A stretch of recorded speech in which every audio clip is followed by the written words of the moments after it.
ఇంటింటికి బీజేపీ ప్రచార కార్యక్రమాన్ని ఎమ్మెల్యే పాయల్ శంకర్ స్థానిక రాణిపతిజీ కాలనీ మార్కెట్ ఏరియా బుక్తాపూర్ కాలనీలో నిర్వహించారు. ఈ సందర్భంగా ఆయన మాట్లాడుతూ స్వతంత్రం వచ్చిన తర్వాత ఇప్పటి వరకు పరిష్కారం కాని సమస్యలను ఒక్కొక్కటిగా ప్రధాని నరేంద్ర మోడీ పరిష్కరిస్తున్నారు.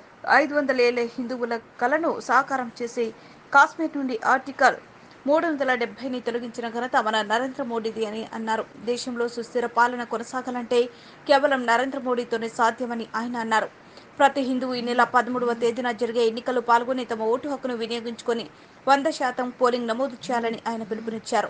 ప్రతి హిందూ కదిలి వచ్చిన నాడే మనము కలలు గంటున్న భారతాన్ని నిర్మించగలమని ఆయన అన్నారు. ఈ కార్యక్రమంలో స్థానిక నాయకులు లాలా మున్నా, చిలుకూరి జ్యోతిరెడ్డి, జోగు రవి, ఆకుల ప్రవీణ్, సోమారవి, స్వప్న, కృష్ణారెడ్డి, ముకుంద్, గోపి, శివ, ధోని, జ్యోతి, సరిత, సాయి కార్యకర్తలు పాల్గొన్నారు.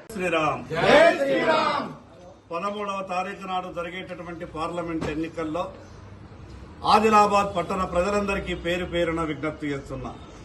100% మీరంతా కూడా ఓటు హక్కు వినియోగించుకోవాలి. 3వసారి దేశ ప్రధానమంత్రిగా నరేంద్ర మోడీ గారిని చేసుకోవాల్సినటువంటి బాధ్యత మనందరిపై ఉంది.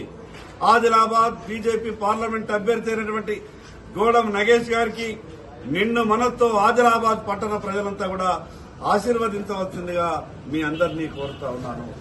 10 సంవత్సరాలు ఈ దేశాన్ని సురక్షితంగా ఉంచుతూ దేశం యొక్క కీర్తి ప్రతిష్టలను ప్రపంచానికి చాటి చెప్పినటువంటి మహానుభావుడు నరేంద్ర మోడీ.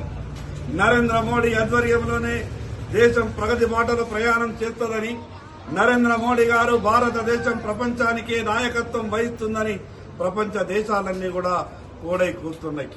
3వసారి ప్రధానమంత్రిగా నరేంద్ర మోడీ గారు కావడానికి మన వంతు సహకారం అందించాల్సిన అవసరం ఉంది. నా హిందూ బంధువులందరికీ పేరు పేరున విజ్ఞప్తి చేస్తున్నా. 500 సంవత్సరాలుగా పరిష్కారం కానటువంటి అయోధ్యలో రామ మందిర నిర్మాణ సమస్యను పరిష్కారం చేసినటువంటి మహానుభావుడు. ఆర్టికల్ 370 రద్దు చేసి భారతదేశం యొక్క ఆత్మ గౌరవాన్ని నిలబెట్టినటువంటి గొప్ప నాయకుడు. మీరంతా కూడా నిండు మనస్తో ఆదిలాబాద్ బీజేపీ అభ్యర్థి అయినటువంటి గోడం నగేష్ గారిని ఆశీర్వదించడం వల్ల నరేంద్ర మోడీ గారు 3వసారి ప్రధానమంత్రి కావడంలో మన పాత్ర కూడా ఉంటుంది. మీ అందరికీ పేరు పేరున మరొకసారి విజ్ఞప్తి చేస్తున్నా. అయోధ్య నుంచి వచ్చినటువంటి అక్షింతలు తీసుకుని 13వ తారీఖు నాడు అక్షింతలకు పూజ చేసిన తర్వాత మీరంతా కూడా నేరుగా పోలింగ్ స్టేషన్ పోలింగ్ బూత్కి వెళ్లి ఓటేసిన తర్వాతనే ఆ రోజు మిగతా కార్యక్రమాన్ని మొదలు పెట్టండి. మరొక్కసారి విజ్ఞప్తి చేస్తున్నా, కమలం గుర్తుకు ఓటేయండి.